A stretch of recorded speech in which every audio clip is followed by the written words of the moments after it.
মাত্র বছরে সামার আসলে আমি আমার ত্বকের যত্ন করি। আজকে শখ করে টারমারিক লাগিয়েছিলাম।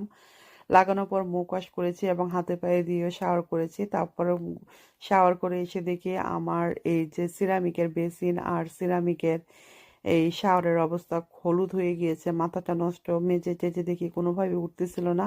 হঠাৎ করে মনে হলো যে ব্লিচ আছে, ব্লিচ দিয়ে দেখি কি অবস্থা হয়। 3 in 1 এই ব্লিচটা খুবই ভালো। এটা আসলে সিরামিক অথবা স্টিল যে কোনো কিছু দিলে খুবই শাইনি এবং তাড়াতাড়ি ময়লা উঠে যায়। আমার বেসিনটা তো ওয়াশ হয়ে গিয়েছে আলহামদুলিল্লাহ, না হলে তো আজকে খুবই খারাপ অবস্থা ছিল। 2 সপ্তাহ হয়েছে আমি এই নতুন বেসিনটা লাগিয়েছি। আর সাথে হলো আমার এই শাওয়ারটার ফ্লোরটাও ছিল সিরামিকের, আর এই দুইটা মিলে একদম খারাপ অবস্থা। তো আমরা যদি টারমারিক দিই তাহলে অবশ্যই চেষ্টা করব যে সিঙ্কে যেয়ে দিতে, মুখ ওয়াশ করতে। আর থ্যাংক ইউ ফর ব্লিচ, সবসময় বাসায় ব্লিচ রাখবেন।